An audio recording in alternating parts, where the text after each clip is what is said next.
važinėjom, išvežė miškan, man padava vaiko 13 metų, išvežė ir padava rugpjūčio 28 suvėjo man 13 metų, o rugsėjo 18 išvežė.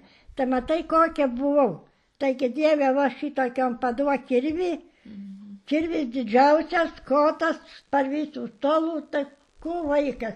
Toj žiemų, matai, šūla, piršnas, slidu, tas kotas slidus, kai priežiau, tai viršų šitų vailokų prakirtau, tai va šitokį tarpų prakirtau vailoko, visas buvo krūvinas, bijojau, kad tetė nepamatyt mane, o tetė prie šito, mes prie tetės dirbom, tetė medžius kiedras jovamas, genėjom šakas, nu žinai, vaikas, kokį slydo kirvis, su šolytos piršnas, kaip dėjau kėlį, tai iš kojo, nesakiau, parvežį namo, bet nesakiau, Dieve, parvažiuojam namo, šitokį, pareinu, mama traukia vailokų, negali nutraukti, kas čia jį pamota krūvinas, kas čia dabar, kur tu pasidirbai.